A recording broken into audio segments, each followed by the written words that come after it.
Good evening, ladies and gentlemen, and welcome back to No Name Gaming. My name is Alex Light here at Racing Lights Productions, your home for sim racing.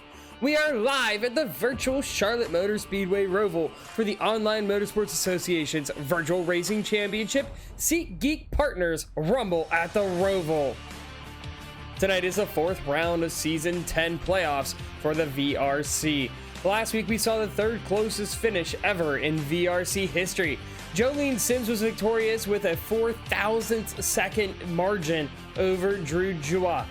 That victory brought her only 7 points away from the points lead in the championship.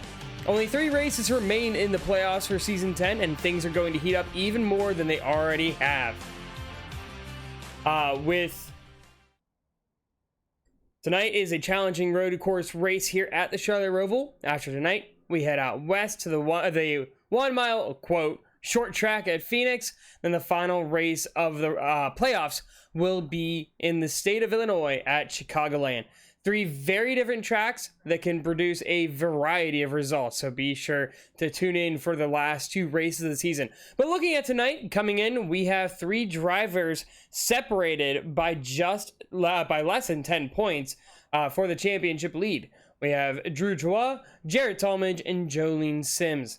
And there are a few other drivers outside of the top 3 that could sneak in for a chance to fight for the title, but they need flawless performances from here on out. There's a 42-point gap back to Tim Moore, who is still looking for his first win of the season, and a 46-point gap back to Min Hang. Jonathan Amodio and James Mendez both sit at 50 points out of the points lead. Tonight's race will be a challenge because this road course is tight. A small mistake can cause chaos to ensue depending on where you are on the track. The course is also challenging for these next-gen cars. Lots of slower corners and even some elevation changes, all things that can cause trouble for these cars. So if you're able to keep your car clean, you're definitely going to set yourself up for success in the long run. We have 65 laps here tonight, so lots of running to go, but it's going to be a very interesting run and see how things do, or see how things go. Give me 1 second. I do realize my mic is a little live. We're going to turn that down just a second. There we go. That should be better. It shouldn't be as sensitive. I apologize there for that. Just felt like the mic was coming across really, really strong.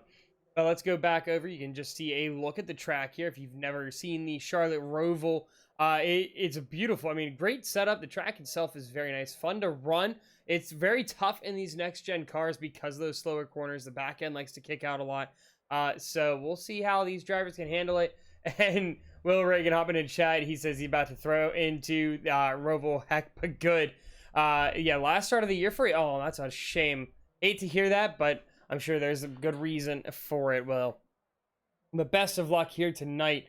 Tonight, it looks like we're going to have another small field, possibly only 9 cars, unless somebody gets in here in the next, 30 seconds or so. So expect things to spread out. Oh, you're going to the real Roval in 2 weeks? That's pretty awesome. That's sweet.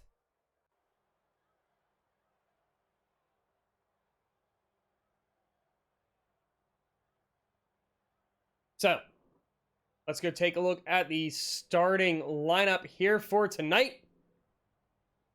Like I said, a pretty small field here. Only 9 cars going to take the grid here tonight. Whoops. Sorry, something fell in my room. Yeah, only 9 cars taking the field tonight.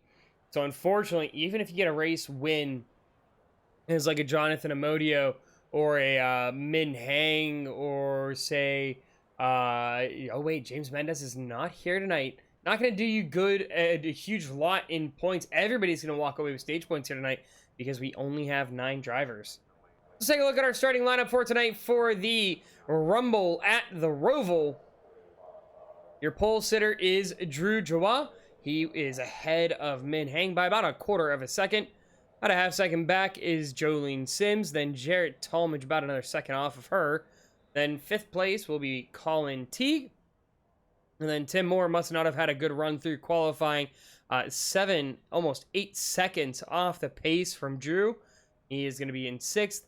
Then drivers not setting a lap time here tonight. We've got Brad Qualls, Will Reagan, and rounding out the field, Jonathan Amodio. That is our starting lineup here for tonight. Drivers getting ready to go here in just a moment. We're going to be starting on the backstretch here tonight. Or at least that's where they're going to be pulling out from instead of having to do the full lap. Going to do the short pace lap.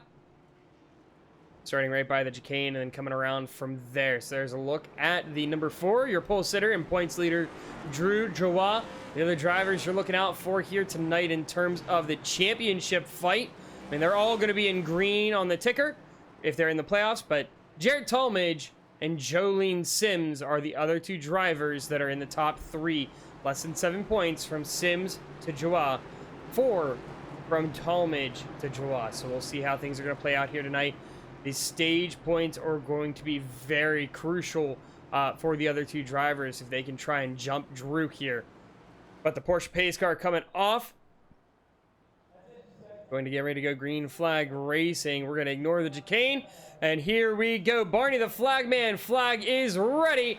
He is waving. We're green flag racing for the rumble at the Roval.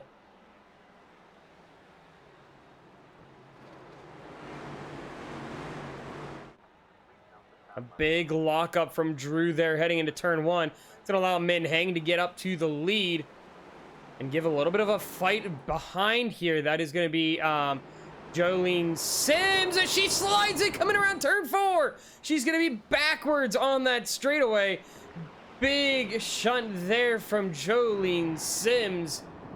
And that's going to cost her greatly as she got her car back around. But unfortunate situation for the driver of the 6 car.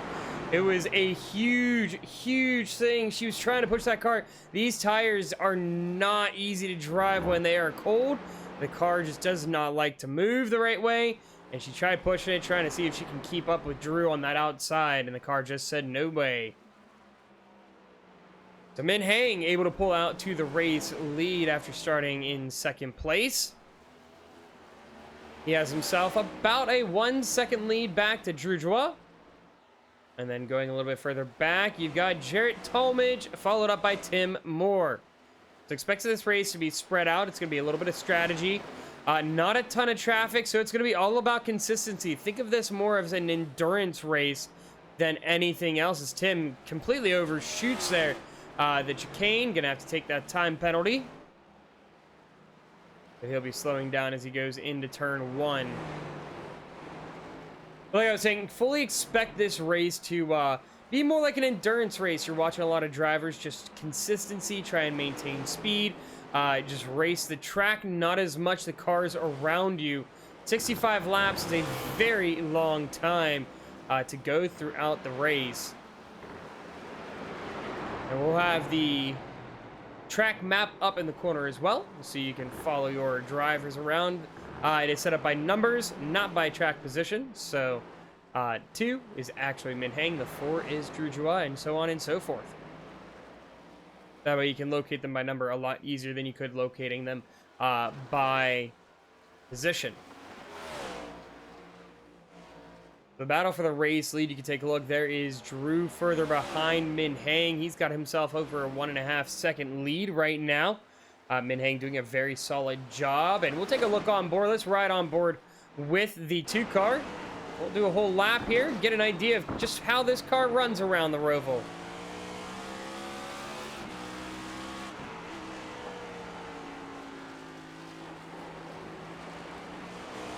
Something really interesting. You can see how aggressive Min Heng is being with the curbing. Hitting it really hard. Lots of just coasting, even some braking coming through turns 3 and 4. And then laying the hammer down, trying to get into turn 5. It's not a lot of on throttle time. You really got to nurse that throttle, especially early in the race. You can see that back end likes to kick out. A little bit of a slide there from Min Heng.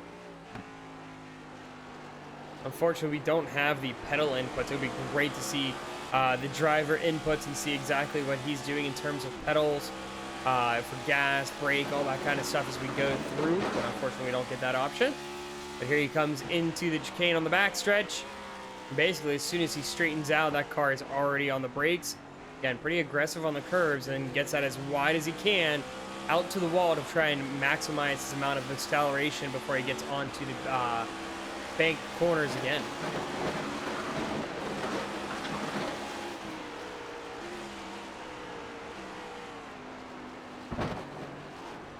And it's really interesting to see how aggressive he is with that curbing. He attacks that really hard, really strong. Obviously, it's working out for him. He's making it work very nicely.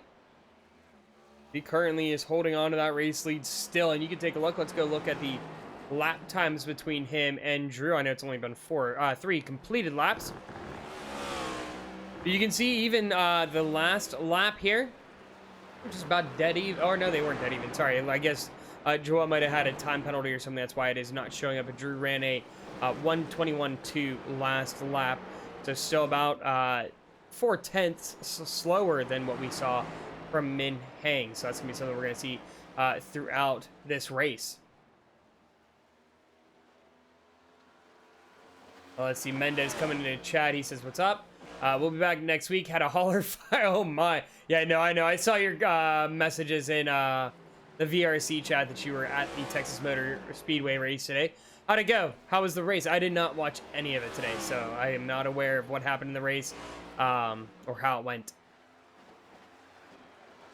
Just going to take a look here. A little bit of a closer battle further behind. Currently the fight for P5. Colin Teague right behind Tim Moore, but Jolene Sims already flown her way up to 4th place. The top 5 all consisting of playoff drivers at this point. Jolene Sims already pulling away from Tim Moore and Colin Teague. Now, Tim Moore, he wants his first win. This is not going to be the track for it. He's already stated several times the road courses are not his strength. He is not a great road course driver, especially in the stock cars. He's not a fan of it, and just doesn't have the luck wheeling the car around. He doesn't seem to have that same speed as other guys do, but he at least keeps the car clean, and that's the goal here tonight. If you can keep the car clean, you're going to set yourself up for decent points, but he needs a win, and unfortunately, I think tonight is pretty much his last shot to try and get into that title fight, being 42 points out. Min Heng, though, putting himself in a good spot. The problem is, he's got the points leader right behind him, so even if he gets the stage and then gets the max amount of points with the race win and most laps led and everything, it's not going to do him a whole lot of positive, because of the fact that Drew is going to be in 2nd place, earning the max amount of points that he can in 2nd.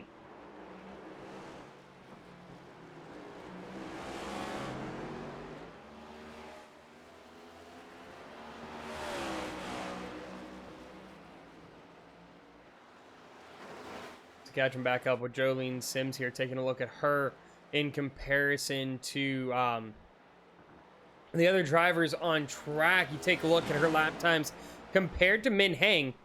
Look how much faster Min Heng is. He's still about a second faster than what Jolene has been running, anywhere between one to like 1.5.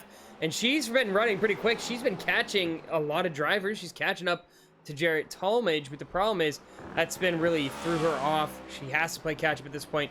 She is about 7 seconds back now from Jarrett Talmadge. If we actually take a look at the lap times between the two of them, you can see she's about splitting even right now. She's gained a little bit of time between the last 2 laps. Still has a long way to go, but we'll see if she's going to be able to close in that speed. She's been one of the stronger road course runners this season at both Road America. She was leading the race for quite a while.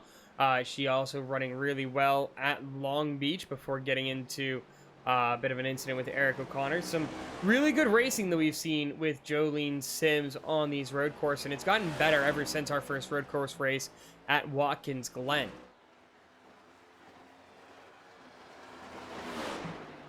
Brad Qualls back out on track. We take a little bit further in the field. You can see the number 7 here from Jonathan Amodio, currently in 7th place himself, another driver that is kind of his last chance to get into the championship fight, but the road courses have not been his strong suit this season. You remember back to Long Beach, got caught up in several incidents, just the car not wanting to work with him very, very well. He's off to a much better start tonight than he was back then, though. Are very, very clean. He's able to wheel this car around pretty nicely. So if he can just hold on here, still be good points. We'll keep him right up by the top 5 in the point standings by the end of the night. Right behind you've got Will Reagan, as Will stated in the stream chat here. Unfortunately, his final race of the season. It's a shame. Been great seeing Will show up for these races. He's put on some really good battles for us in the midfield right now tonight. Just currently holding on. He's hanging out about 3 seconds behind Jonathan Amodio, so we'll see how if he's going to be able to get that car up there and start to give Jonathan a little bit of a fight as we get to the middle stage of this race.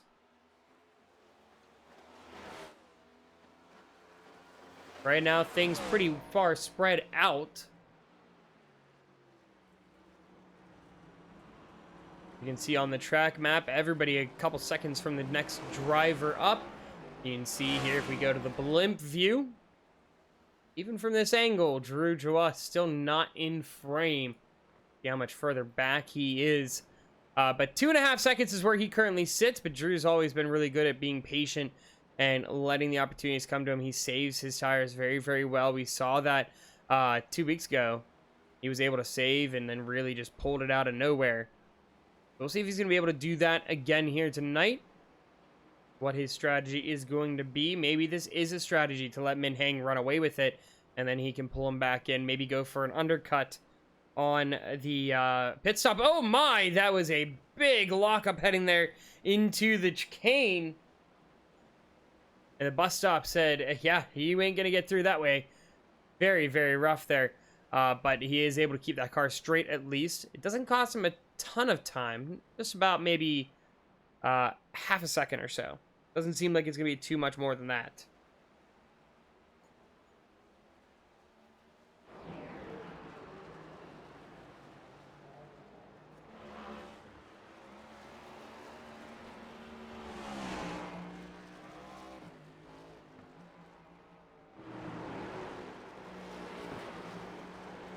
So taking a look here at the second place driver in points, we've got Jarrett Talmadge.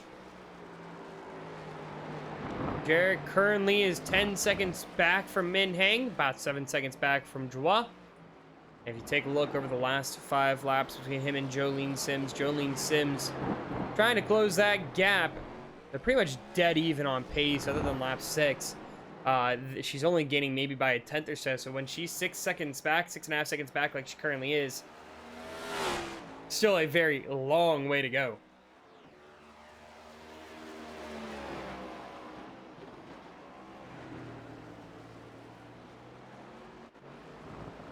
And taking a look at Drew here. We can break down the track a little bit further. If you look at these sectors, you can see where between Drew and Min Hang, who's faster where. And it seems like the infield section, Drew's got some good pace, as he gained on pretty much every part of the track except for sector 1, which is these first, I believe, like 4 corners. Yeah, it's up to there is sector 1. So even though you can see Min Hang a little bit faster coming through the opening sector of the track, but then as we go through the infield, that's where Drew really starts to shine. However, that time it looked like Min Hang a little bit quicker.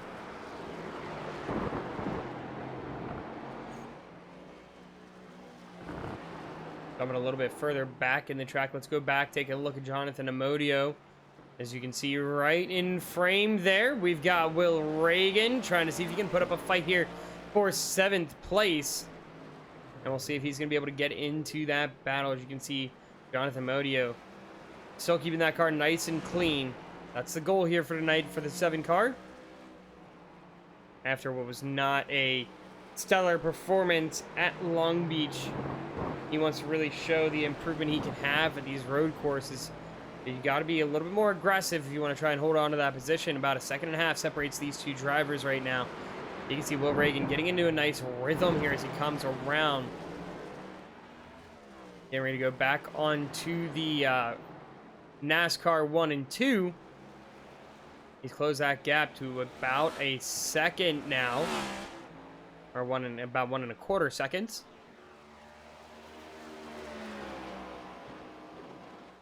Now the question is, it's still very early in the race, but do you try and be aggressive and go late on braking to try and gain time?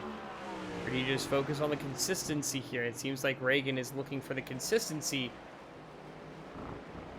He slowly is trying to close that gap. Last lap was about half a second faster than that of Jonathan Amodio. This lap, we'll see how it's going to come across the line here. We go into the final chicane. About a second separates the two of them here as they come through the line.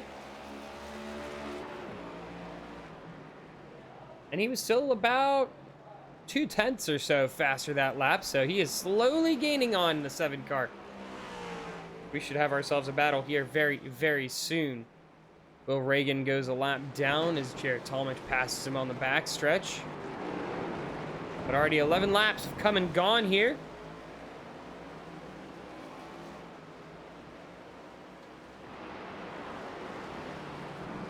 Make it 12 now as Min Heng comes across the line, but you're watching currently the battle for 7th place. As Will Reagan was making really good time, but then lost a significant amount. But a hit there by Amodio on the outside wall, heading back to the NASCAR 1 and 2. Gonna allow Will Reagan to close that gap a little bit. We'll see how he takes the bus stop here.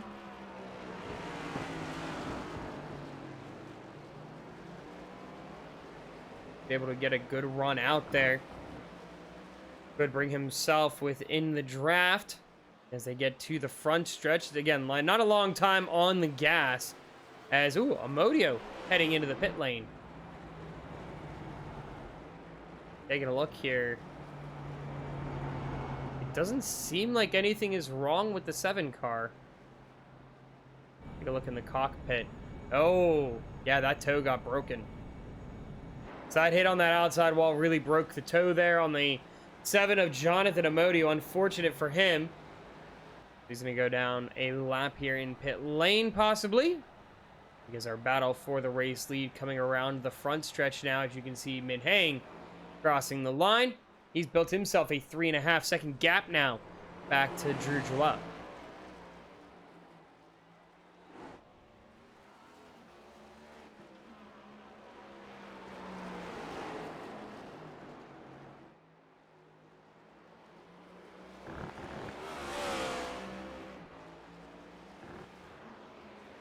You guys are watching the SeatGeek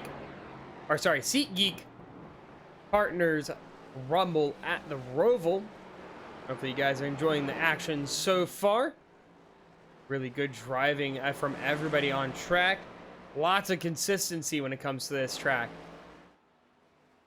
You can see right now Min Heng has been putting on a masterclass of it. The fastest driver on track, slowly building a gap between him and Min Heng, from him and Drew Joua. And so it went from being about a 1.5 seconds at the beginning of the race is now up to over a 3-second gap back to the points leader. This is what Min Heng needs, but he needs Drew to make a big mistake and drop a couple of spots if he really wants to make himself a contender in the final 2 races. Because even if he wins this race and wins the stage and everything, I don't know if it's going to be enough to get him into that points battle heading into Phoenix. The question is, at this point, if you're Drew, how much time can you gain on pit road? He's always been really good at pit strategy. Is he going to go for the undercut, the overcut? What is the plan? Do you take tires? How much fuel are you going to take? You want to make sure you have just enough to make it to the end. But we'll see what the strategies are as we go longer throughout this race. For right now, Min Heng, your race leader. Drew Joua in second. Jared Talmadge in third. Jolene Sims fourth. Tim Moore fifth. So if you're looking at the points standings, which I apologize, the bottom ticker is not it is not accurate. It did not get updated for tonight's race. Jared Talmadge coming into this race only 4 points back from Drew, and Jolene Sims is 7 points back from Drew. So right now they both find themselves behind. Thankfully, they're right behind him, so it's going to be a marginal loss when you're looking at the points standings. However, you definitely want to try and get ahead if you can, but I mean, a 9-second gap, you're not going to overcome that on pit lane unless Drew really messes up coming down pit road, and he has before. There have been many races where he gets himself a speeding penalty trying to maximize that pace down the pit lane. Now, if you're Jarrett or Jolene, you're definitely hoping that is going to be the case when you come down for the pit stop, because that's their only saving grace right now, because he is just slowly losing Jarrett Talmadge. And Jolene's him staying kind of consistent with them, but at the same time, it seems like she is also just slowly losing the front two. She's been able to close in that gap a little bit to Jarrett Talmadge, but it seems like their paces have actually evened out at this point. If you take a look at the lap times, never mind, she has actually closed in a good bit over Jarrett Talmadge. You can see the consistency in his laps, though. He's been averaging a 121.5. A couple outliers there, up to a 121.1. But it's been pretty steady going there for the 16 in terms of lap time. Now, the question is, it's not catching Jarrett Talmadge because Jolene Sims seems to have the pace to be able to do so. It's passing him. Would she be able to get that move done when she gets up there? I mean, you can even see between the two of them here, the gap just even a couple laps ago on lap 9, the gap was about almost 6.5 seconds. Ooh, a big slide there from Talmadge coming out of the chicane. Hits the wall, makes a little bit of contact, but is able to save it. But going from almost 6.5 seconds back now to 4.5. And it seems like she is gaining ever so quickly. And 3.5 seconds here as they go through the first sector. He's trying to close that gap. Speaking of gaps, so taking a look at Min Heng, you can see the gap between the two of them. It's really been steady around this like 2 3/4, 3 second mark. It keeps bouncing around, not really getting any bigger or any closer. Min Heng's just been doing a really good job being really consistent, really steady. His lap time's hanging around 121, sometimes even a little under. Same with Drew. I mean, it's been pretty consistent between the two of them, hanging around that 121 mark. So we'll see if he's going to be able to continue holding on to this. As you can see, Drew coming out of the bus stop there brings the gap down to 2.5 seconds. That's probably the closest this gap is lead. As you can see, Min Heng goes airborne around the first turn of the final chicane, being really aggressive with that curbing.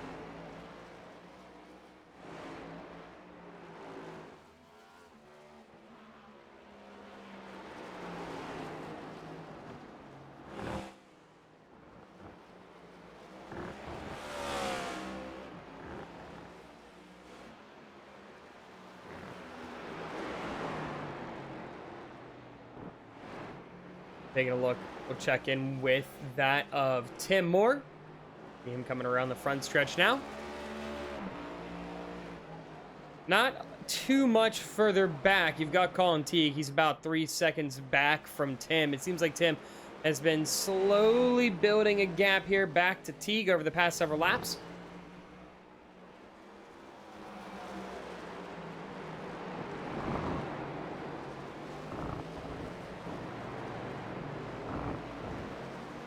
I think it's a real shame for Tim. He has been very hopeful for the season to try and get that first win. He wants to get back into a championship form, but unfortunately just has not had the luck this season to get that car into victory lane. He managed some great results, but then just never was able to close that points lead once he lost it. He held the points lead for most of the season. It's been a great run for him. Phenomenal finishes. Consistency was key for him. Top fives galore. Good results at stage, everything. Just could never really get that car into victory lane. And that's what really has caused him to fall behind here in the points, is that start that Drew had was so drastic over the rest of the field that trying to play catch up, not an easy thing. As, ooh, big lockup again. You can see Tim having a little bit of trouble with that final chicane. That's the second time we've seen that here on screen. I mean, we'll see if he's going to be able to get that figured out as we go further on in the race. We're about a third of the way through tonight's race, 18 laps in. And like I said earlier, this is the fourth round of the playoffs here for Season 10 OMA VRC. We have, after tonight, we go to Phoenix next week, and then we finish things up in the great land of Illinois. Well, I don't know if I'll call it great, but we'll say the land of Illinois at Chicagoland. And that'll be our final race this season, going back to an intermediate oval. We haven't been to one in quite some time now. I will say I do appreciate the way the playoffs were crafted here for the season. I mean, we've had short track racing. We'll have similar style racing next week with short track at Phoenix. We've had road course, super speedway, a large oval with Michigan. So it's really been a nice mix, a good bit of variety in terms of track and racing styles throughout the Season 10 playoffs. And it really requires you as a driver to be a master of everything if you really want to be able to thrive and perform throughout the playoffs. That little mistake there from Tim is allowed Colin Teague to close the gap a good bit here. Less than 2 seconds now between the two drivers. So we'll see if he's going to be able to continue closing that gap. He's going to try and work his way into the top 5. Like I said, right now, top 5 drivers, all playoff drivers. You can see they are highlighted in the green, and with the exception of Tim Moore, have the green banner and spoiler on the car as well. Checking back in with our race leader, Drew Joie was closing in that gap for a while. It was down to about 2 seconds, but then something happened there over that last lap that has allowed Min Heng to open that back up to about a 3-second gap as they come across the line. And it looks like you take a look at the right front fender. Yeah, Min Heng made some contact with the wall there. You can get a nice zoomed in view here if we go to this camera angle. You can see that damage there. Gonna affect the aero a little bit. My question is it going to affect the tire wear at all, too? It doesn't seem to be affecting his car too much. His last lap, he ran actually one of his fastest laps of the race with a 120.5.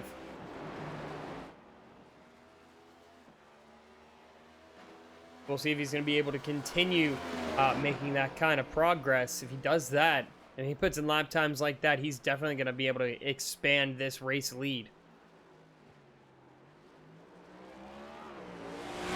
You can just see the amount of wheel hop he gets. That car bouncing as it gets around the chicane. Absolutely insane right now how Min Heng is driving this car, but he's making it work to perfection as he comes into the final chicane. Again, you can see those wheels coming way off the ground, driving on 2 wheels for quite a while, like Dukes of Hazzard style.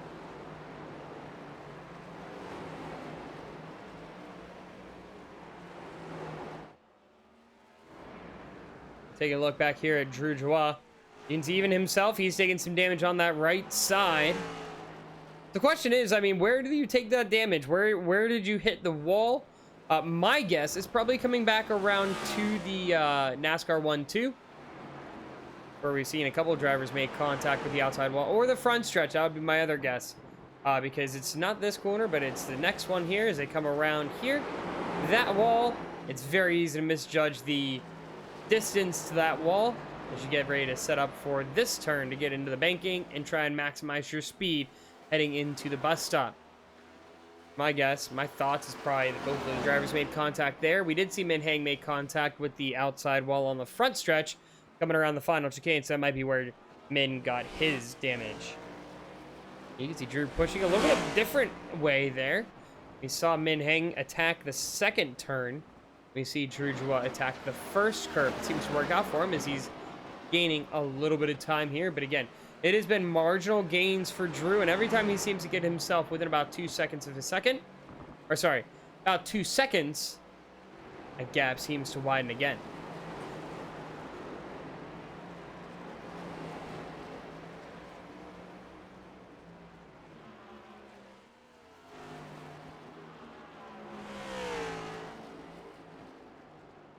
Mendez saying in chat that he wants the LA Coliseum next season. Maybe not for an official points race, maybe as like an exhibition race or something, or like the Clash or whatever. But I feel like the Coliseum as an actual points-paying race, that would not go well. That would be brutal. If you want something like that, might as well go to Martinsville. Which I personally have never actually raced the LA Coliseum, so I can't imagine it's fun watching the races I've seen, both eNASCAR and real life. They don't seem enjoyable. They really don't.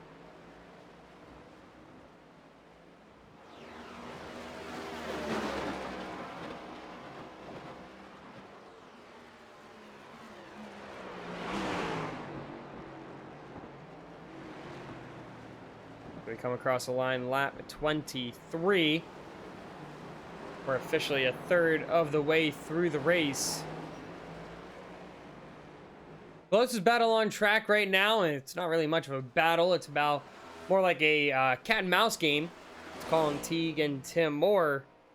About 2.25 seconds separate the two drivers, and they've been about this distance for quite some time now. Colin Teague just can't seem to close that gap up. Tim is a faster driver than Colin right now. However, Tim has been making a lot of mistakes, and that allows Colin to continue to close that gap.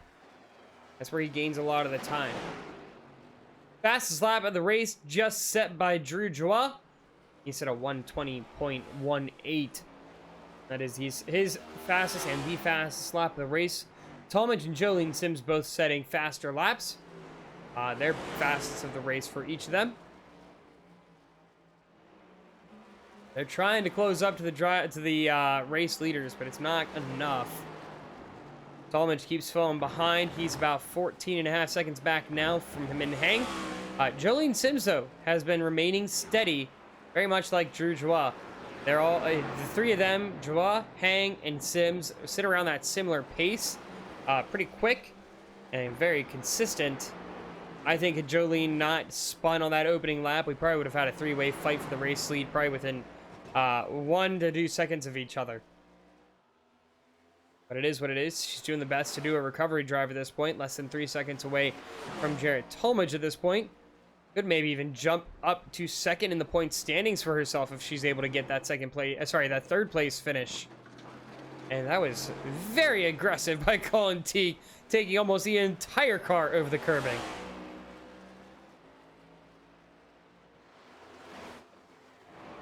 Looking at Jolene Sims, you can just see a gap. She's now in view, at least, of Jared Talmadge at certain spots of the track.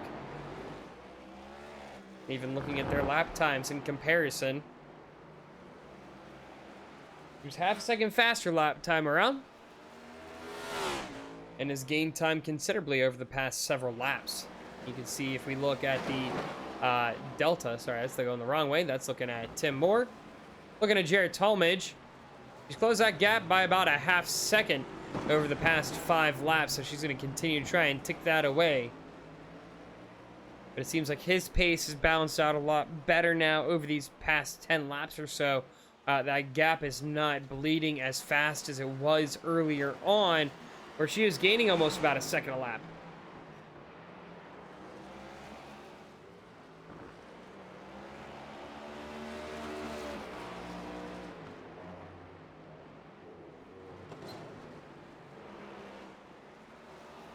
So Mendez saying we need to go to Bristol next season. That I could get behind. Coliseum, not so much.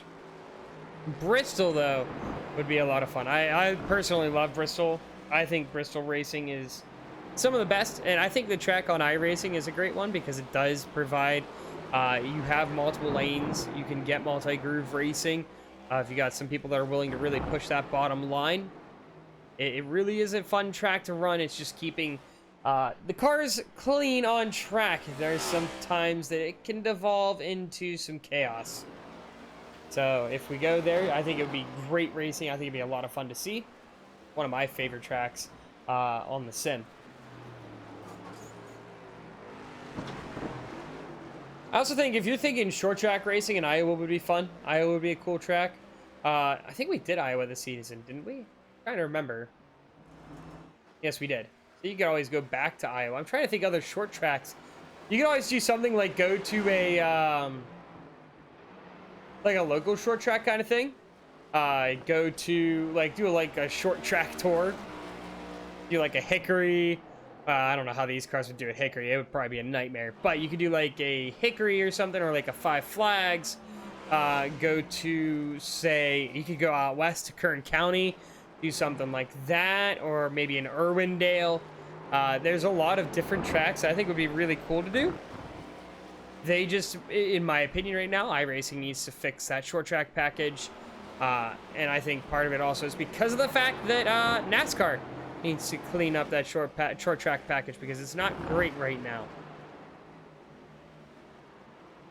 So the short track racing has not been a lot of fun as of late. Same with like the road course package. It could use some improvements.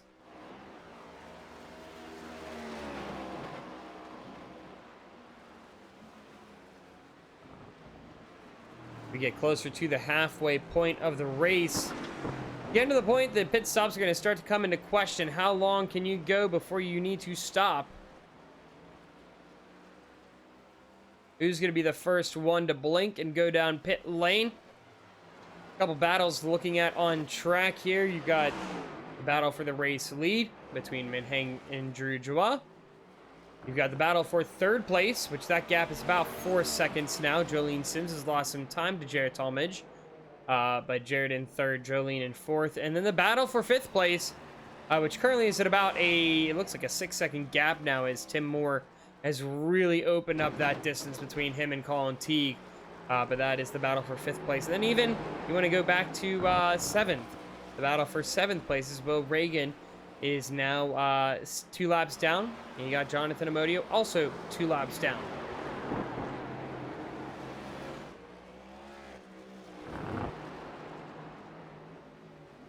No, I definitely see the issue with that, James. The issue with doing like a short track tour is you have to build the setup and you have to make that setup. There are leagues that will do that to make that happen. I know leagues that have gone to Southern National, and I think USA International was another track that I've seen before. Going to Lakeland, Florida, and doing that short track. I think it'd be cool to go to like, I mean, really any of them would be a lot of fun. Doing like a Stafford would be cool, or going to, like I said, Kern County would be really neat. I know they don't have the setups on here on the Cup car because they don't go there. But that also would be something that you could throw in. I'm sure that you could build a setup for those tracks and make this car run around those really nice. I wouldn't do like some of the like the lower bank, like a Langley would be miserable. That would be terrible. It'd be like going to the LA Coliseum.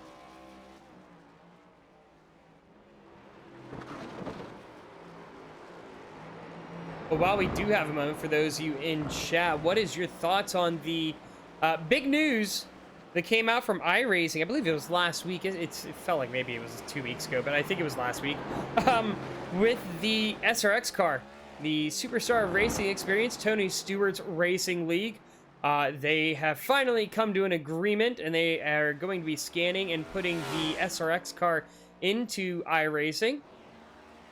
You'll be able to follow your own short track series, or do your own like short track series similar to the SRX series. I'm personally really excited for it. If you haven't watched SRX before, the SRX cars, they're kind of like a cross between a late model and a super late model. And they've got a lot of speed, a lot of horsepower, also have a lot of downforce on them. Those cars are able to take a bit of a beating as well, because you can see they do a little bit of door banging in the races, some bump and runs, things like that. So I think it's gonna be really cool. I think it'd be a lot of fun to see like an SRX series pop up somewhere, and see drivers wanting to do local short tracks as well as some dirt tracks all in the same car like that. It's not often you can do series like that.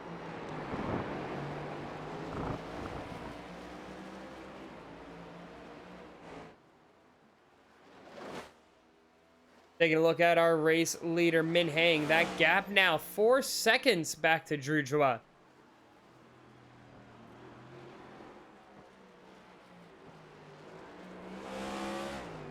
Taking a look here, just the past 2 laps. Min Hang is really getting into the groove here. A 120.48 and a 120.3. Those are his fastest laps of the race. Seems like he's getting maybe faster as he runs. That lap, another quick one at 120.36. And he keeps gapping Drew at this point. Drew's lap times they're good. I mean, he is the second fastest car on track. The other one up there in pace. Our last up was actually Tim Moore. He hit his fastest of the night.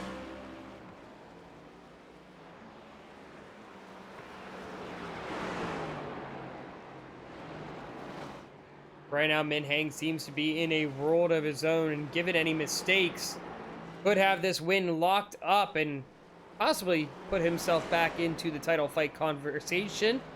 It'll depend on how things go at Phoenix, because he needs a massive points day today, and I think with Drew finishing right behind him, it doesn't seem like it's going to be possible for him to get into that title fight.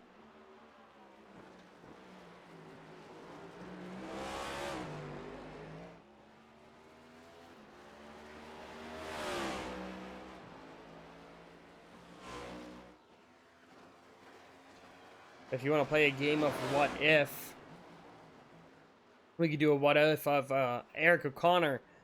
You remember back to Long Beach, Eric O'Connor, it was his last race of the season. He mentioned that he did not like the next gen car, wasn't enjoying it, wasn't having fun with it. And so he decided that it was best for him to just not run anymore. He decided to pull his name out of the playoffs. He pulled his car from any future entries. And if you remember back to Road America and Watkins Glen, he swept those two road courses, was putting up a good fight to try and make it 3 for 3 at Long Beach. If he were still around, would he be in this title fight? Would he be in the race lead right now? If you remember back to Watkins Glen, Min Hang had the race lead for about half the race or so, and then Eric O'Connor was able to hunt him down and take the race win in the closing laps. They were playing a game of what if. It's interesting to think what things could have been if Eric O'Connor would have stayed with the league and stayed in his ride in the next gen car. But hey, you got to do what's best for you. You're not enjoying it. It's hard to run something if you're not fully invested in it. And so he definitely made the right decision for himself. Being able to go do other things that he enjoys. Is going to be able to put more of himself into it rather than just going around and driving through and running a race. As we start lap 32, Min Hang has built this lead to almost 5 seconds and somehow sets a new fastest time for himself. That is a 1:19.9. A 1:19.9. That was 0.2 faster than that of Drew Joel last lap, who set his fastest lap of the race. So these two drivers pushing each other to be super fast, super quick. And it just doesn't seem enough for Drew, though. Every time he seems to kick up the pace, Min Hang is right there to keep pushing it ever so faster. But the white flag is out here for the stage. The white and checkered will be the next flag that we see from from Min Hang and Drew Joel. As we get ready to come across the line, that'll be Min Hang going to be able to take your stage win here.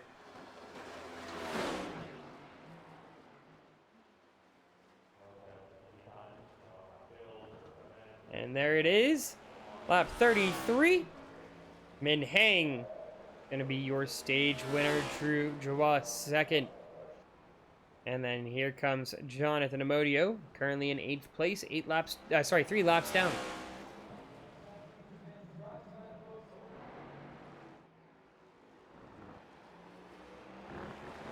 So as we all start coming across the line, we're going to take a moment and do our mid-race breakdown here. We're going to take a moment to look through the running order of our drivers. You can see where everybody is on track here for tonight's Rumble at the Roval.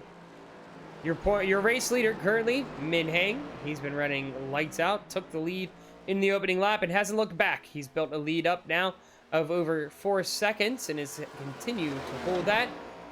But the driver behind keeps trying to bring that gap down a little bit, as the last lap ran the fastest lap of the race by 1/100th of a second. That is Drew Joua, the current points leader. Currently holds on to a 4-point lead over the third place driver, Jared Talmadge. That gap is going to get larger here, as Drew finishing second in stage, Jared finishing in third. Jared, for a while, was losing a lot of time. That gap went from about a 10-second gap from the leaders back to about a 14-second gap. He currently has been gaining a little bit, keeping it pretty steady. He hasn't been losing a ton of time. Min Hang is in pit road.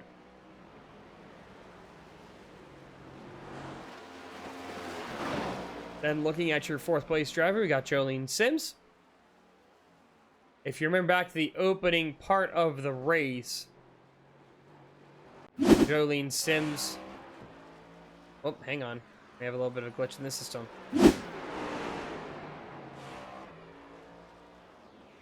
Try that again.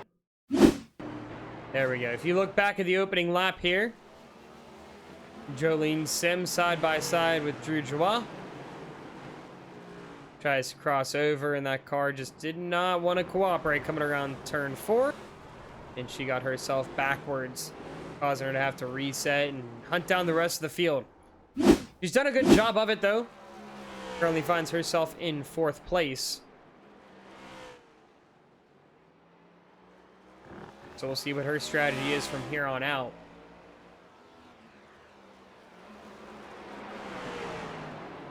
And if we go back to 5th place, we've got Tim Moore. And Tim, he's doing the best he can at the road course. It's actually a really good result for him so far. He finds himself only 4 seconds back from Jolene Sims. However, still needs to make his pit stop for fuel before getting on with the rest of the race. But he has built himself a pretty solid gap now back to the other competitor he's had. That'd be Colin Teague. Colin Teague in the 51. Your first non-playoff driver. He's 11 seconds back from Tim Moore.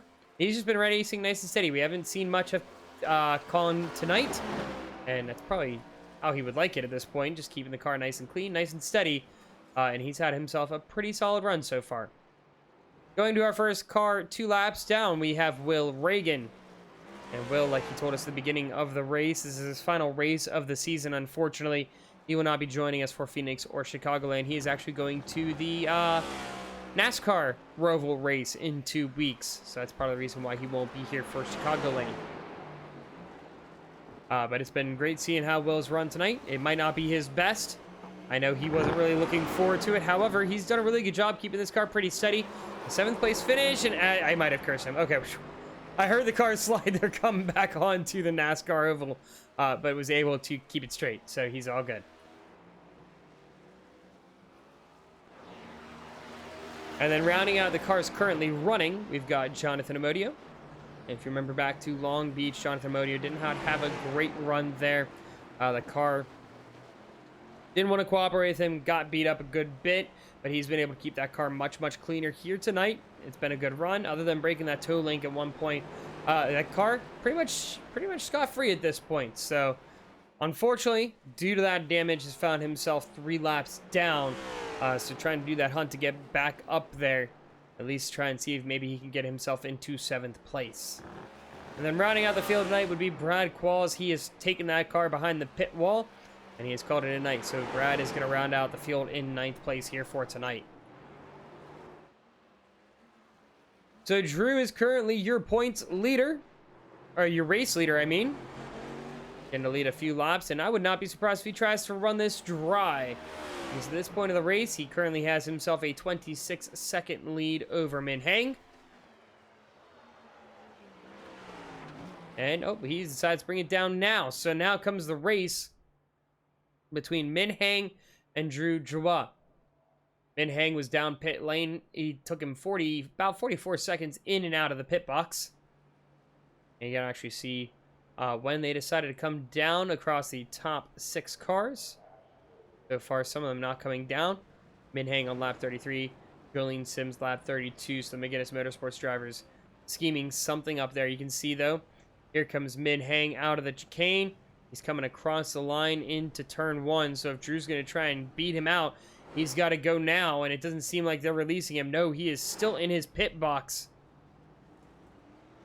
So coming out here, once he gets up to speed, it looks like he might have gained about a second of time.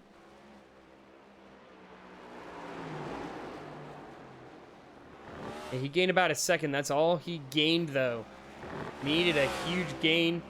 But a second could be all he needed. But we'll see, though. Those drivers were pushing. The two of them were pushing incredibly hard at the end of stage. They were running down to about, if I'm remembering correctly, it was 120s. I even saw a couple 119s come across the ticker. We'll see how they're going to do as we get further and further in this run.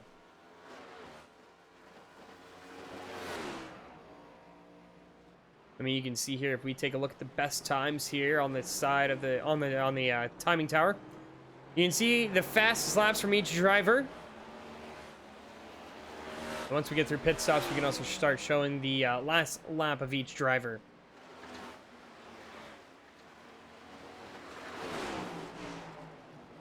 But as we continue to go through this race, less than 30 laps remain. Only driver that is yet to make a pit stop would be that of Tim Moore in the 69. He comes across the bus stop at this point. 28 laps to go. We'll see how much longer he's going to go. Colin Teague, though, sliding it through turn 2. That's going to force Drew to have to take it really wide, and that's going to make contact with the outside wall.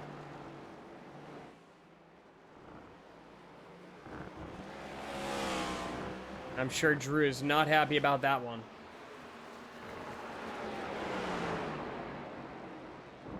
That forced him to lose a lot of time there due to Colin T getting loose.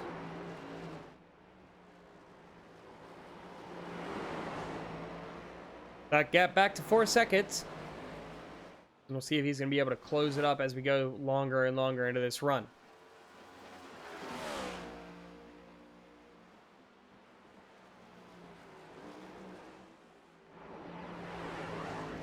Here's third place right now. That is Jarrett Talmadge. Jarrett, 21 seconds back. So pit stop not working out great for him. However, he built some time between him and Jolene Sims. That gap now is about 5 seconds after it was about 4 or so when they came into pit lane. So he was able to gain a good amount of time there through the pits. We'll see if he's going to be able to continue building that gap here, as Jolene was last lap about 0.3 of a second faster than he was. Now that everybody's been through pit lane, you can take a look here throughout the field. Ooh, a big slide there from Talmadge. Going to be a significant amount of gain from Jolene Sims as they come through. But taking a look at the pit stop times there, you can just see each of the drivers and the amount of time they took on their pit stop. Tim's and Drew's not showing up quite yet. But Talmadge, other than Will Reagan, the fastest of our pit stops.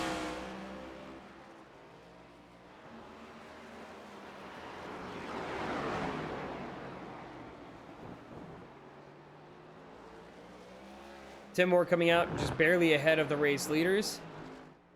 Finds himself about the NASCAR 3 and 4 ahead of Min Hang. We'll see if he's going to be able to hold on to that. But you take a look back up to the front. Drew Joie gaining a good amount of time here, even if you take a look through the sectors. He's gained himself over half a second just on this lap alone, so continue to push that car as hard as he can. We'll see what he's able to do here with 26 laps to go, so plenty of time to try and catch up with Min Hang and make this a fight for the race win. Min Hang yet to win a road course here this season. His only win on the season coming back all the way at the beginning of the season at Auto Club. Drew Joie looking to continue his dominance this season. We'll see if he can make it another race win. As he was hungry for that win last week. You could even hear on his interview at Talladega, He regretted the way he decided to attack Jolene Sims. He said he should have waited a little bit longer before making that last move, because he allowed Jarrett on the inside to try and side draft him, as well as giving Jolene a little bit of time to react and side draft him to try and slow him down coming down to the line.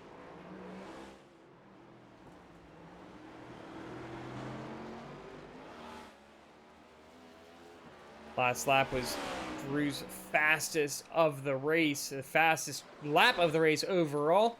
He was a 1:19.7, and it seems like he is getting faster as we go. He was a whole second faster than Min-Heng last lap.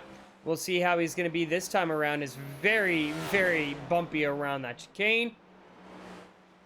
Still 0.3 faster than that of Min-Heng, so continue to make that push, and we can take him right on board with that of Drew Joie. We'll take a lap around with him.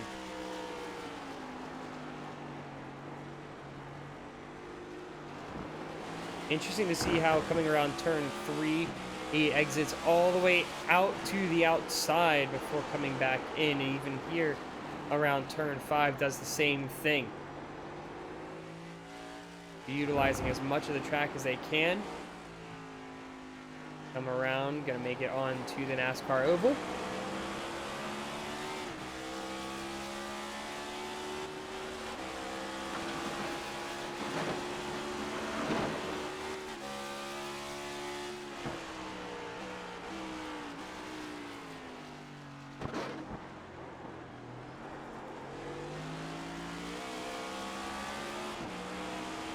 So that lap gains a little bit of time. We'll see how he exits the bus stop, but you can take a look even on board. We'll hop in to the cockpit. You can watch the counter steer a little bit of what he has to do to keep this car straight in certain spots. It takes a lot of counter steer to keep this car the way you want it. You can see hitting those curbs. Yes, it might gain you time, but it comes with a lot of finessing the wheel in order to keep as much speed as you can. You can see even there, hitting that outside wall a little bit. Yes, you can be aggressive and hit that curbing, but if you're going to do that, you really have to put a lot of effort on the wheel to be able to keep this car straight. It's not an easy thing to do.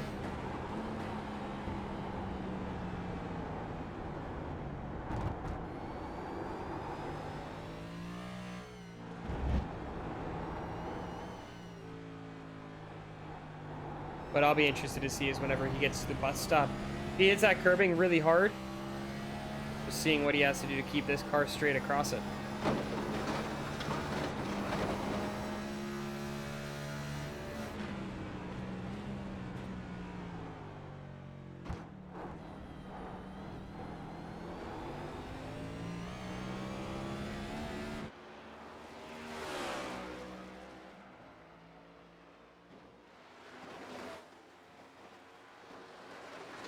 So across the line this time, it'll be 23 laps to go.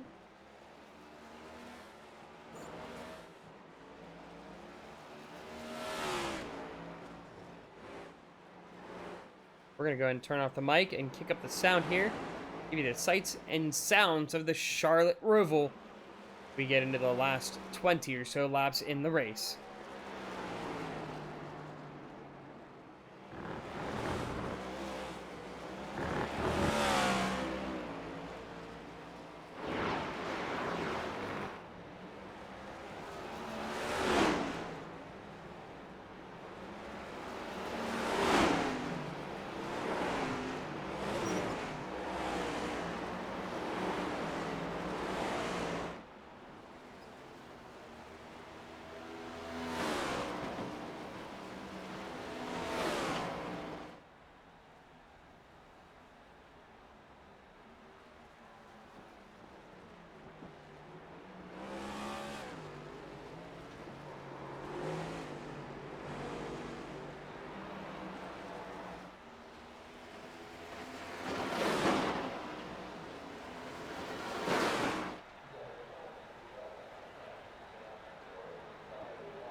Sorry, sights and sounds of the Charlotte Roval, and during that, we actually had a little bit of a spin there from Tim Moore.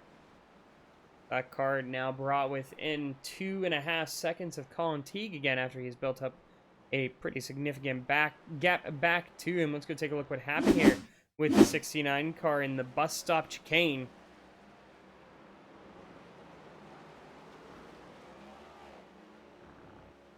As he gets ready to head into the chicane, the car had come to a complete and total stop. And, ooh, you just got the curbing the wrong way. Thankfully, kept the car off the wall. No damage, just a little bit of a slide there as he came through the bus stop. The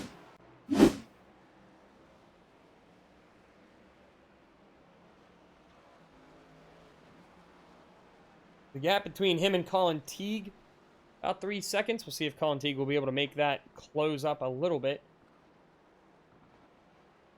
So plenty of race to go. 19 laps. All order is Tim, other than that one mistake, has been pretty mistake-free throughout this entire race. Taking a look at the battle for third place, you can see Jarrett Talmadge there as they get around the corner. Currently holding on to about a 3.5 second lead between him and Jolene Sims. You can see Sims just coming out of turn 4 there. They're ready to head into turn 5. She's been pretty steady, pretty consistent. That gap has not gotten much closer than what it's been. You can see the gap between her and Jarrett Talmadge. About a half-second gap, or half-second gain for Jolene Sims over the past 5 laps. But she still has not been able to close that gap up as much as she would have liked, I think, at this point of the race.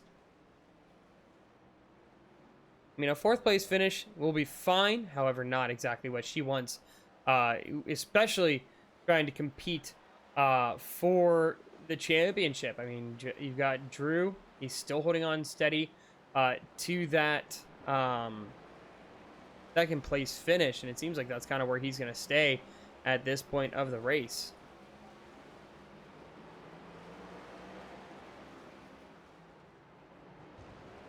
While we have a moment, just want to remind you guys that next week we go to Phoenix. We go out west for some short track racing. That will be our penultimate race of the season, so make sure you join us for that. Going to be some really exciting racing, as again, we're going to have 3 drivers competing for that points lead, so a lot on the line there. After that, we head to Chicagoland for the final race of the season and what could be us crowning a champion. We will be crowning a champion, but we could still have a competition fight for that. Taking a look on Tuesday nights, make sure you join us this Tuesday as we have our final Dash for Cash race for the American Motorsports Association Late Model Stock Series. They will be heading to Concord, the tricky triangle, the mini tricky triangle that is, for a chance to win $100 as well as continue fighting for the season championship. There's just a few races left in their season as well. The Tuesdays, 9 p.m. Eastern Standard Time, you can join us for the American Motorsports Association late model stock cars. Let's go take a quick look here. A little bit of an incident, it seems like. Colin Teague, a little bit of a spin. Let's go see what happened for him. Caused him to lose about 4 seconds back to Tim Moore.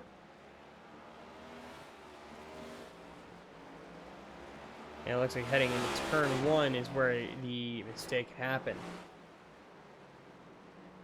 Yeah, a bit of a lockup, and ooh, yeah, good hit there into the tire barrier. Car looks good, though. Doesn't look like much damage was obtained.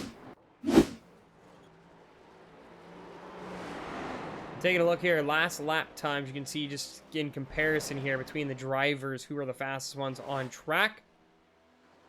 Keep in mind the drivers from Tim back, they're all allowing some of the faster drivers to come through, so that's why you might see some slower times from them. But Min Hang, about a 1.5 seconds faster than Drew last time around. Jared Talmadge, 126. Jolena, 120.8.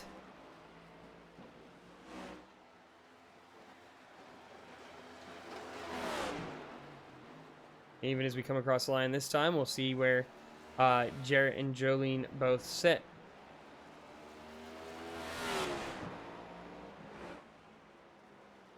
Yeah, so you can see that gap between Jarrett and Jolene hasn't been getting any smaller. It's been sitting around that 3 to 4 second gap, and she's been doing everything she can, but just can't seem to close that distance. The gap between Drew and Min-Heng, though, now at this point is 9 seconds with 16 laps to go, so plenty of time to go. Plenty of time for mistakes to be made. But like I said at the beginning of the stream here, at the beginning of the broadcast, it's very much like an endurance race. With the fewer cars out on track, you just want to try and keep your car clean, put yourself in a position to make a move at the end of the race. And so that's kind of what we're seeing right now at this point between Min-Heng and Drew.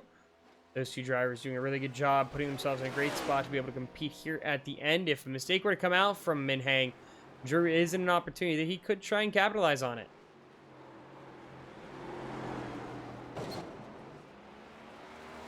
Jolene gives a little nice smack to the outside wall there. The car is all good.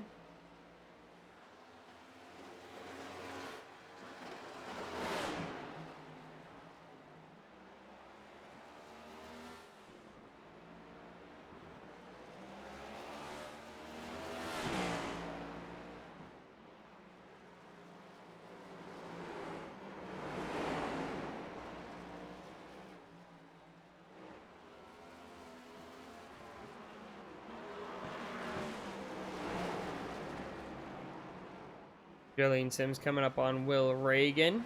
Will's going to move out of the way there for her, allowing her to come through. That gap just seems like it's slowly getting bigger between her and Jared. It seems like she's maybe used up all that pace that she's had. She has been a very strong runner, pushing really hard throughout this race, but that's been, I think, just unfortunately caused her to fall behind in this race and kind of killed a lot of chance she had to compete for that top 5 spot, or for the podium spot. There's still a chance, still plenty of time for her to try and catch up to Jared. But at the point of the race that we are, I mean, that is talking 6 seconds and 14 laps. Not a lot of time to make moves. You got to start gaining about a half second a lap from this point on if you want to be there to fight in the last couple of laps.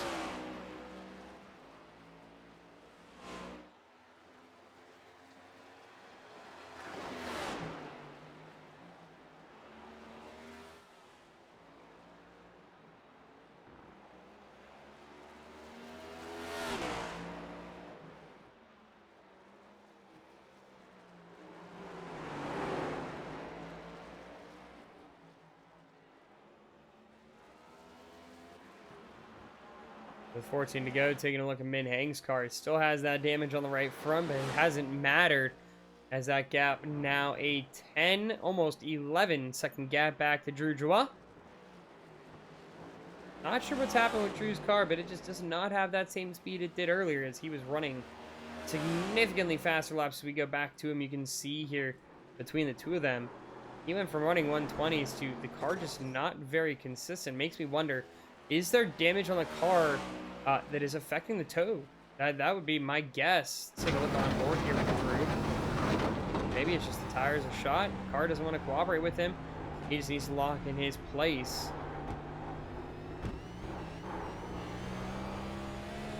And the car's, it's all good. It doesn't seem like anything's messing with the toe. It just seems like lack of grip. He is struggling for it. You can see just the way he's driving the car. Doesn't have a lot of grip in it. The rear's not quite working. It's not biting the way he wants it to. I'm gonna really fight this car to get around the corners.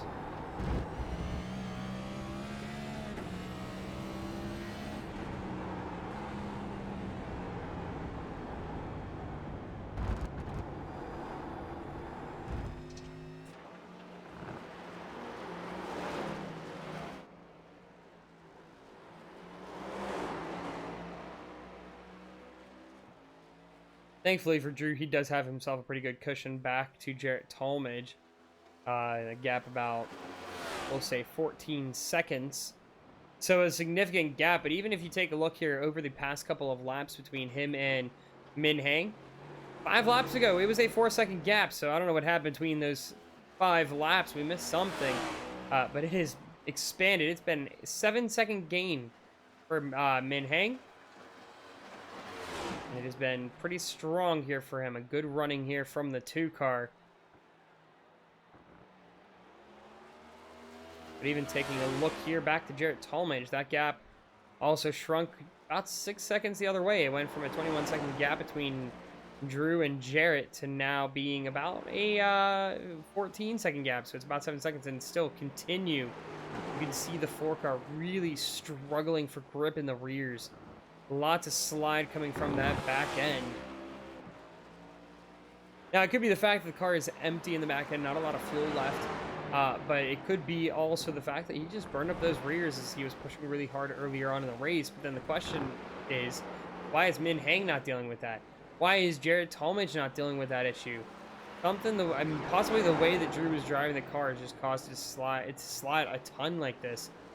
Because we're seeing lap times here from Jarrett and Min Hang, both very similar on pace, low 120s. While you see Drew and Jolene pushing those upper 120s.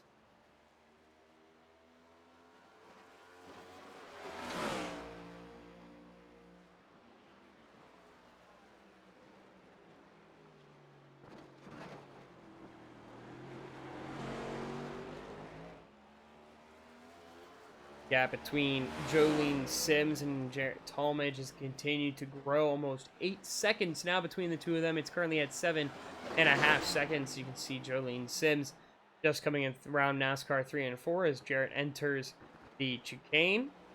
11 laps to go, as you can see Min Hang getting ready to go around NASCAR 1 and 2.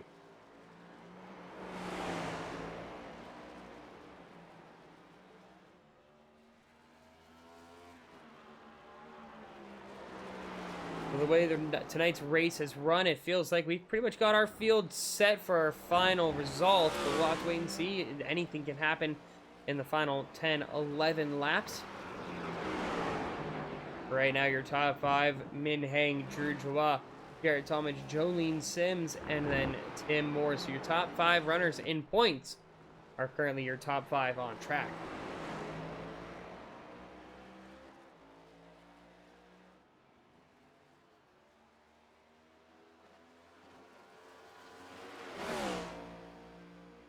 Will Reagan down on pit lane. Looks like he just came in for a quick splash of fuel. And he is back out onto the track. He's going to rejoin right in front of the race leader and Hang.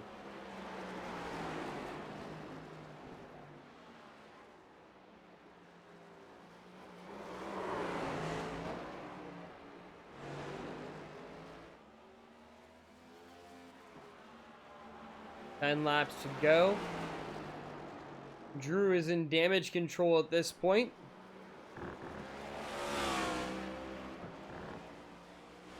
Keeps pushing the car here. It's still 13 seconds back. He's stopped bleeding a little bit. Seems like he might have figured out what was going on and how he can control it. But as I say that, runs off track there. Hopefully he doesn't get too much dirt on the tires. He's able to keep the car still going the way he wants it to. But you can tell just the way he's running is not the way he wants to. Still having to fight the car a significant amount to get it to drive the way he wants it to. Now 14 seconds back from Min Hang. Only 12 seconds in front of Jarrett Talmadge. I still think with 10 laps to go, 12 seconds is too big of a gap for Jarrett to overcome unless Jarrett puts the burners on and just flies through the end of the race here. Will Reagan back down pit lane.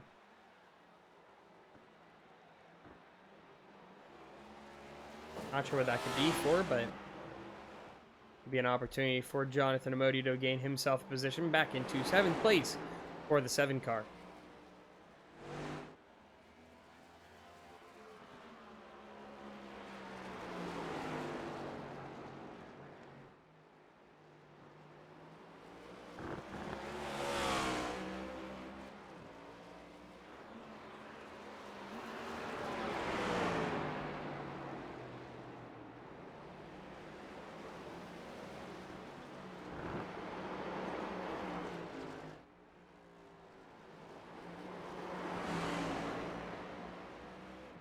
As we get into the final 9 laps here, Min Hang getting ready to come around the NASCAR 3 forward into the final chicane to make it 8 to go. Taking a look next week for Phoenix, there's going to be a couple questions coming through. The first question, what is going to be Jarrett and Jolene's strategies coming in? Because they knew tonight, well, at least Jarrett, he had said in his interview tonight was not going to be his race. He knew that he doesn't have that same road course pace that you see from Jarrett or from Jolene. Thankfully, has found that pace. He was able to stop that bleeding earlier on when Jolene was about 3 seconds out, and has held a strong gap to her since. But he's kept up with Drew pretty well, much better than I think he would have anticipated coming into tonight's race. He's been doing a very good job of keeping that car clean, running his race. Coming away with the third place finish is good, but the problem is Drew right in front of him. Same with Jolene. They did a really good job at Talladega to close that gap down to 4 and 7 points respectively.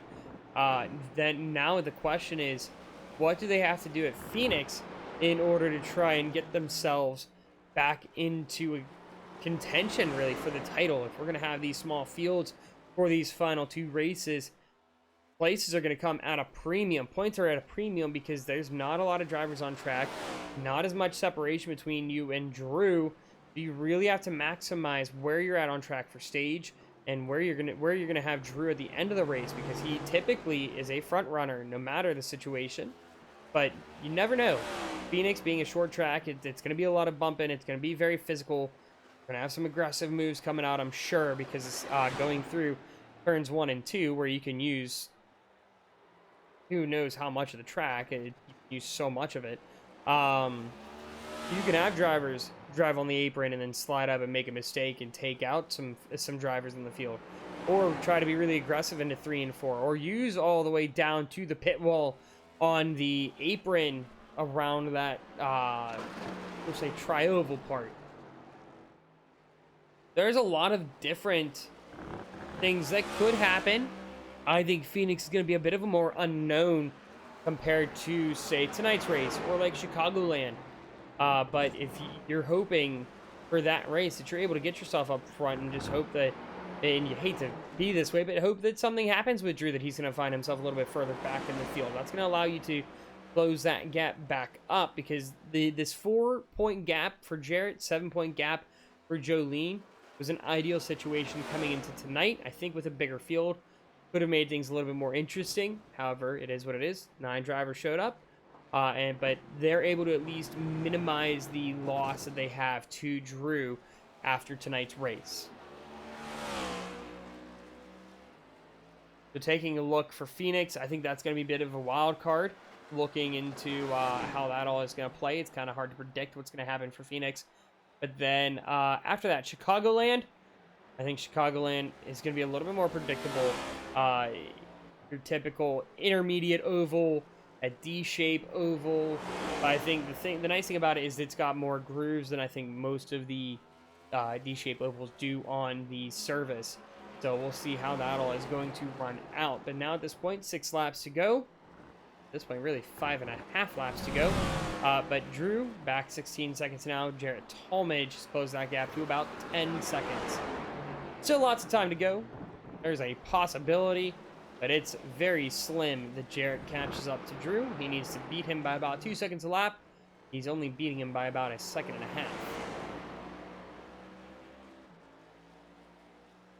And you can see even over the past few laps, he's gained, we'll call it about a 3.5 second gain or so. So it's there. The speed is there for Jarrett if he can push. Because Drew, I think, is just trying to throw anything on the track and see if it'll work. You can see that car is sliding all over the place at this point.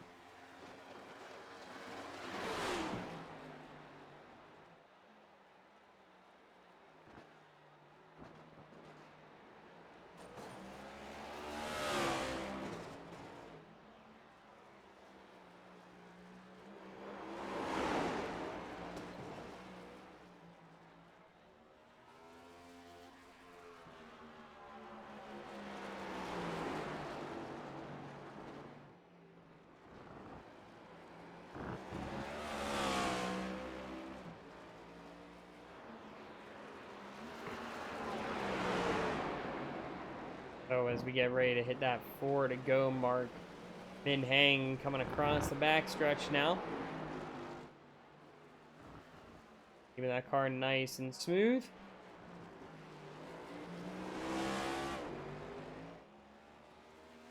Still running some of the fastest laps on track that last lap. Drew was able to get back to his regular form. It took him a while, but was finally able to get back to it.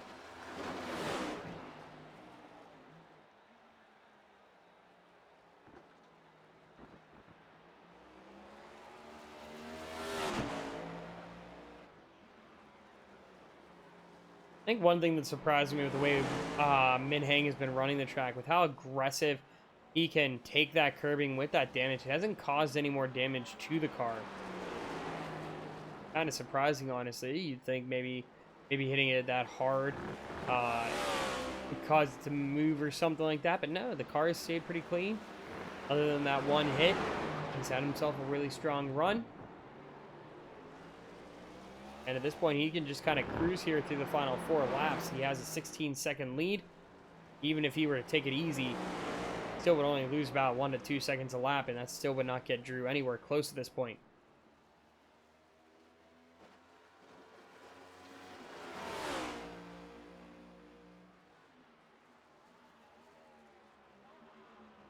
We'll have to see, though. Will this race win be enough to put Min Hang into the championship conversation? I don't know if it's going to be enough because, again, as I said, Drew being in second place, he took second in stage.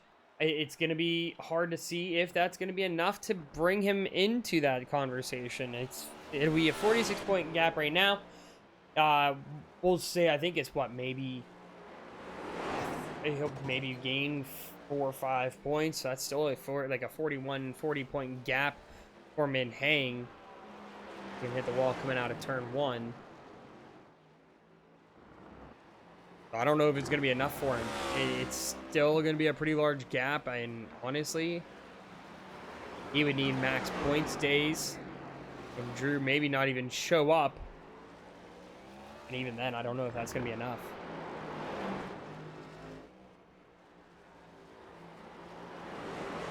Will Reagan taking it behind the pit wall. He'll get the car into the hauler, take it back to the shop, and then call it a season, unfortunately.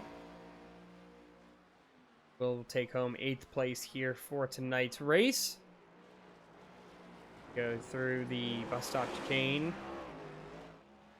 for one of the last times here tonight. Going around this time, Barney the flagman showing the 2 symbol for the 2 car. Get ready to go. The white flag will be in hand next time around for Min Hang.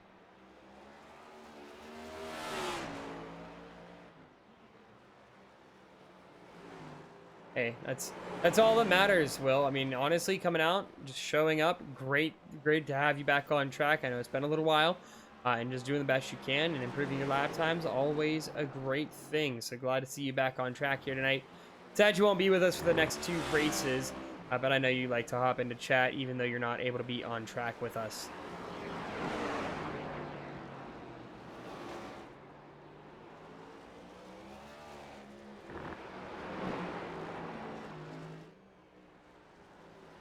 As we get back on to NASCAR 1 and 2.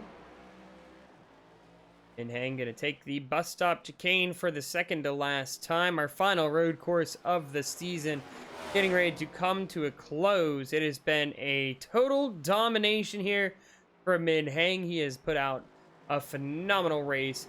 Consistency was key for him here today. This is just strong domination for him. His lap times sitting between anywhere from the high 119.9 or the high 119s to the low 121s. And those were far and few between on the high end. White flag is out from Barney the Flagman, and we take the white flag with Min Hang. He's built himself a 19-second lead. It has just been absolutely phenomenal to see what he's been able to do on track. This takes me back to the Watkins Glen race, where we saw him pull away from the field, have such a strong run. Just couldn't finish it out there. This time, though, he will be able to finish it out and get himself the race win. His second win since Auto Club. It has been quite some time since he has found himself in pit lane. Strong finishes, consistent races for him have put him in 5th place in the points, but with this win here tonight, will probably jump him over Tim Moore into 4th in the point standings. But is it going to be enough to put him in the playoff? Sorry, not the playoff conversation, the championship conversation heading into Phoenix. He's going to need a huge day in order to get that, but we'll have to wait and see if that's going to be possible for him. Drew Jawa, something happened there. He crashed. We'll go back and watch that here in a moment as he is taken over for now 3rd place. Mid-hang, though, getting ready to come across the line. Barney the flag man, checkered flag out and waving. Drew Jawa wins the Rumble at the Roval. Drew, 1.5 seconds back. It's been a long grind here for Jared Talmadge. He's not a fan of the road courses. He does well, but just doesn't have the pace that some of these other drivers does. Has showed consistency just like Min-Hang, and that's all that's mattered here as he's going to come across the line, taking 2nd place as Drew Tokyo drifting and sliding it across the line here. That'll be 3rd place for Drew Jawa. Jolene Sims going to be in 4th place. Gets ready to come across the line, and she should be the last one to cross the line here for the race. I think we just have a couple others, but we'll go take a look what happened with Drew. Caused him to end up in 3rd place there.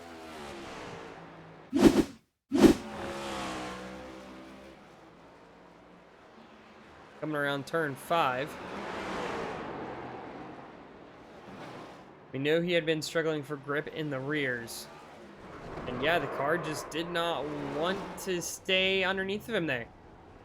Back end just kicks out, coming across that quick little elevation change, and lots of struggle there for grip.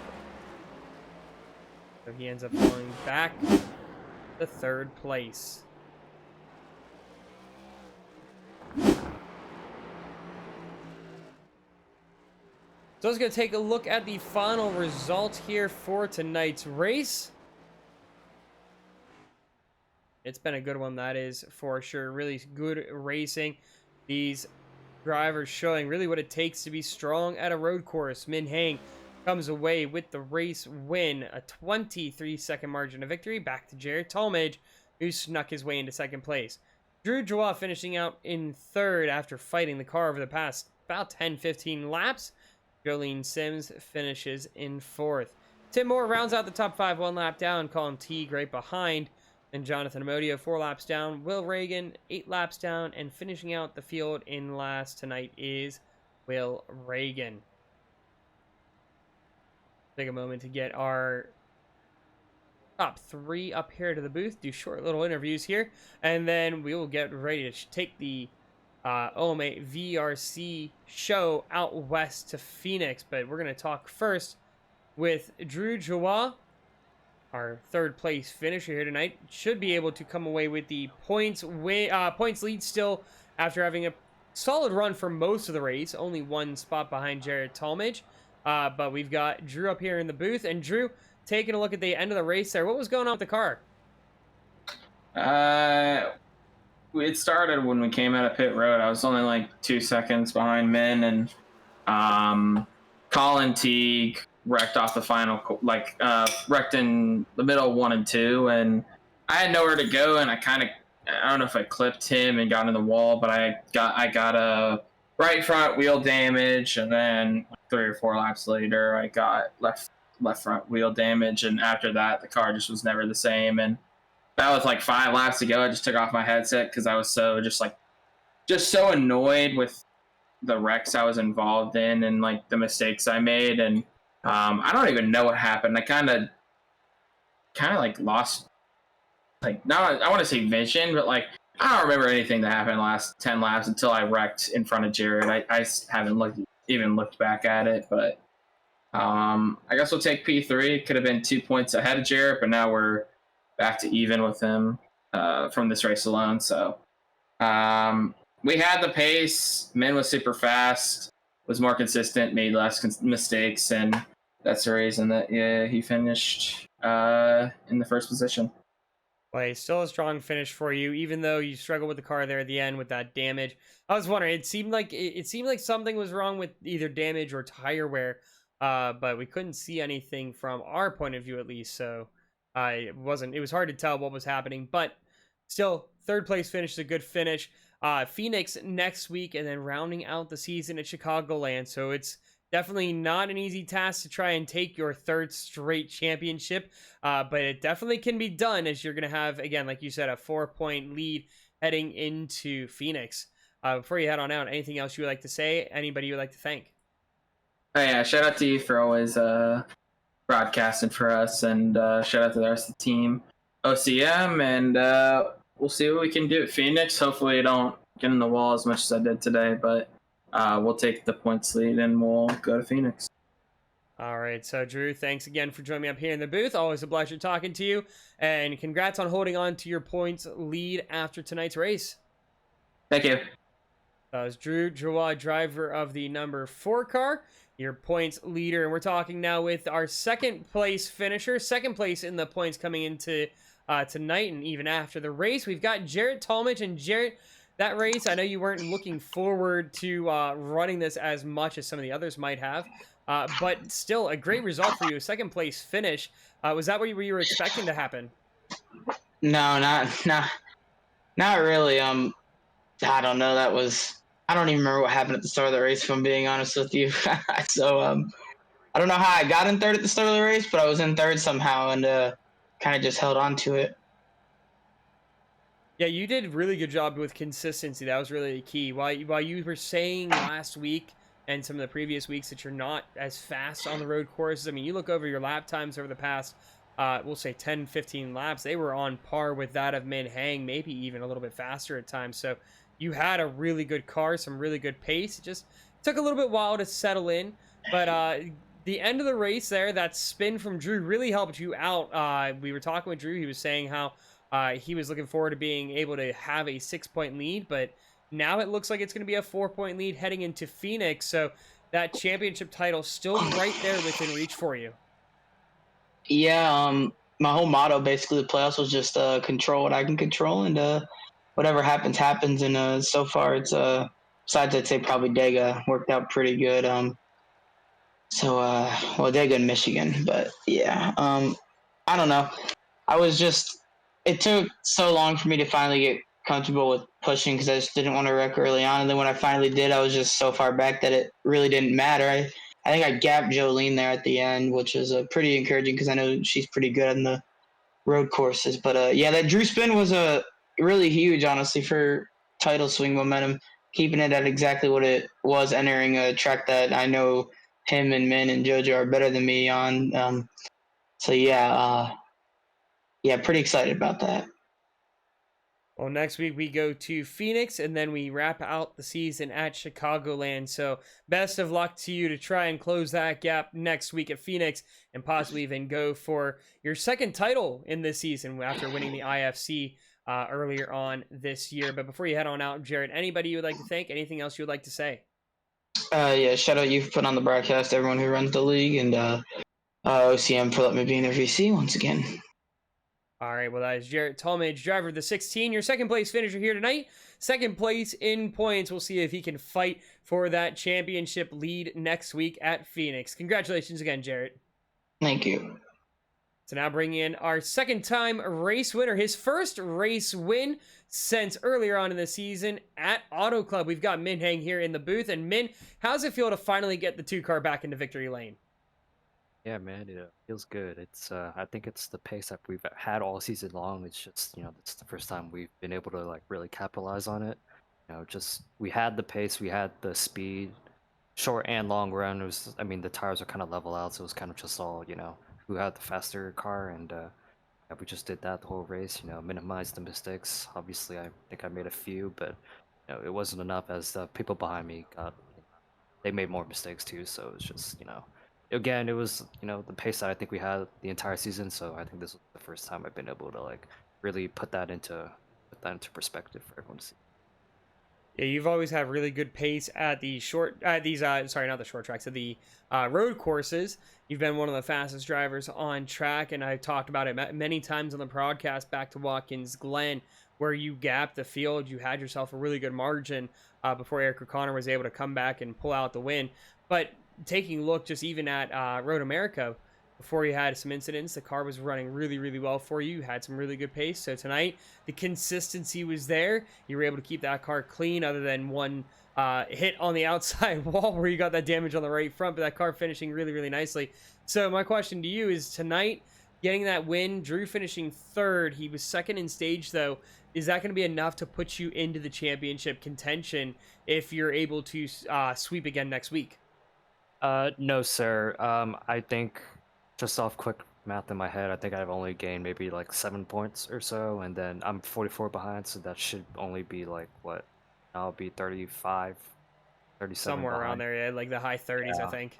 And the chance that I sweep next weekend and the weekend after is very unlikely. I think the road courses are kind of, more in my wheelhouse, and Drew and them people, like, they just know how to like save tire better than I am. So again, I think I said it last time around. I said I was just gonna maybe run this race, and then the rest I was just gonna, hang it up so I could do other responsibilities, and that's still the case. So this is gonna be the last one for this season.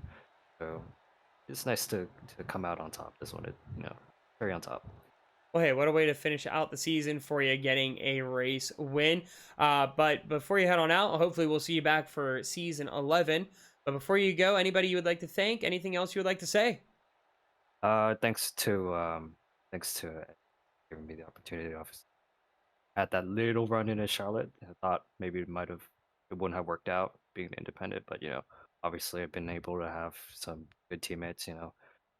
Gave me some podiums and stuff like that. So yeah, just thanks for the opportunity, and thanks to all the guys that race clean. I thought this was pretty good. All right. Well, man, congratulations on your second win of the season. I'm going to be ashamed not to see you the next 2 weeks, but best of luck to you heading into season 11, and congratulations yet again on your race win. All right, thank you. That was Min Hang, driver of the 2 car from McGinnis Motorsports, getting himself his second win of the season. His first one since Auto Club. But with all that being said, we want to take a moment to thank all of you again for joining us here at No Name Gaming and Racing Lights Productions for the online Motorsports Association's Virtual Racing Championship SeatGeek partners, Rumble at the Roval. Congrats again to Min Hang for getting his second win of the season in tonight's race. Next week, we head out west to Phoenix for the penultimate race of the season. We hope you all enjoyed the broadcast for tonight. I want to thank the OMA for allowing us to bring this race to all of you. Be sure to check out Racing Lights Productions on Twitter with @RacingLightsPro, as well as on Facebook and Instagram. You can also head over to the YouTube channel to check out any previous broadcasts you have missed. I am Alex Light saying goodnight to you from the virtual Charlotte Roval. Thanks again for tuning in.